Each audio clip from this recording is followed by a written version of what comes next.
Alors bonjour à tous, ça fait un moment que je ne vous ai pas vu sur les émissions de bilan. On va essayer de faire un petit point marché pour ce qui se passe en ce moment. Donc comme vous en êtes tous rendu compte ces derniers mois, ces dernières semaines, le marché est devenu encore une fois extrêmement politique, puisqu'on a parlé beaucoup de ce shutdown aux États-Unis et puis ensuite du plafond de la dette. Donc encore une fois, les Américains nous ont fait un scénario hollywoodien. Donc dans les derniers instants, ils ont trouvé une solution pour rétablir, j'ai envie de dire botter en touche, trouver une solution qui nous permette de gagner un peu de temps, mais finalement qui ne résout aucun problème. Alors, ce qui est assez fascinant du point de vue des marchés financiers, c'est qu'on a été extrêmement tendu pendant une période de 15 jours en attendant que le Congrès, le Sénat, Obama et Bonner se mettent d'accord sur ce qui allait être fait et sur la décision qu'ils allaient prendre. Donc, le marché était un petit peu tendu et c'est là où on a vécu une espèce de mini-correction. Et puis tout d'un coup, ça a été officiel, c'est bon, on a trouvé une solution. Donc la solution, c'est quand même juste de repousser 2 à 3 mois ce même problème qui va se reproduire dans le début de l'année 2014. Et aujourd'hui, tout d'un coup, le marché a l'impression que tout a changé, la croissance est de retour, le plein emploi est parmi nous, tout va bien. Et de nouveau, record historique, les marchés sont au plus haut, le S&P bat des records, le Nasdaq n'a jamais été aussi haut que depuis la bulle Internet. La technologie est de retour, tout va pour le mieux dans le meilleur des mondes. Donc on est de nouveau dans une situation extrêmement euphorique, énormément de positivisme dans le marché. Si on regarde un peu les ratios du marché en ce moment, on voit que les gens sont très positifs, très peu de négativisme. C'est jamais une bonne nouvelle parce que depuis quelques mois, dans des marchés très contrariants, donc on sait que quand tout va bien, c'est généralement des niveaux où on va avoir de la peine à monter beaucoup plus haut et ça pourrait se freiner un petit peu. Donc méfiance de ce côté-là. Je reste toujours très méfiant. De mon côté, c'est vrai que j'aimerais être euphorique comme le marché, mais j'ai quand même 2-3 signes qui me disent qu'il y a des choses qui ne jouent pas vraiment. On voit maintenant, on est en pleine période des résultats des sociétés. Cette semaine, spécifiquement, c'est la plus grosse semaine en termes de publication. Ces jours, on a Apple, Facebook, tous les grands noms qui vont commencer à publier. Et c'est vrai que jusqu'à maintenant, on a eu des bonnes surprises. Alors, on a constaté une chose, c'est que les bonnes surprises génèrent des fortes hausses sur les actions et les mauvaises surprises génèrent des corrections impressionnantes également. On a vu récemment sur des sociétés comme Caterpillar qui ont publié des mauvais résultats.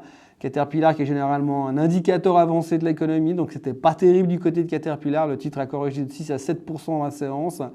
Et en revanche, vous avez des Microsoft, des Amazon qui publient des très bons résultats qui, eux, performent jusqu'à 9-10% durant la même séance.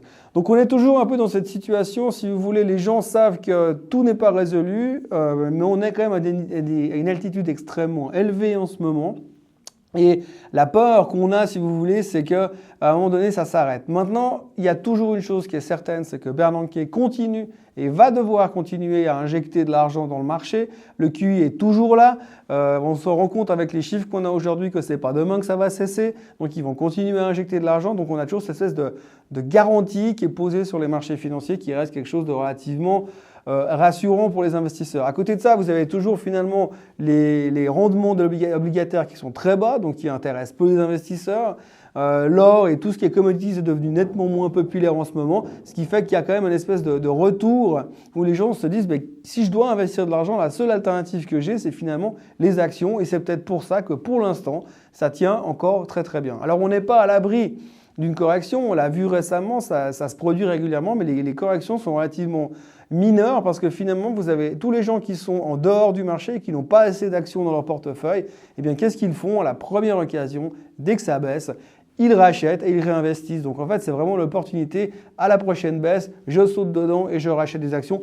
Donc du coup, si vous avez immédiatement des acheteurs qui se ruent dans le marché à la première alerte, on n'a jamais des corrections qui sont massives. En même temps, si je commence à vous dire qu'on prévoit une correction monumentale ou que je prévois une correction monumentale, à moins d'avoir beaucoup de chance, c'est pas dans ce genre de situation que ça se produit en général. C'est quand on s'y attend le moins que les corrections se produisent.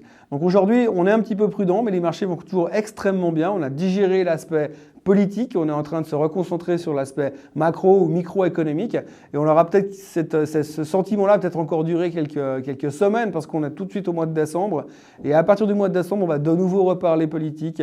Il y a de nouveau les problèmes de shutdown qui pourraient se présenter à Washington et on va reparler du plafond de la dette dès le début 2014.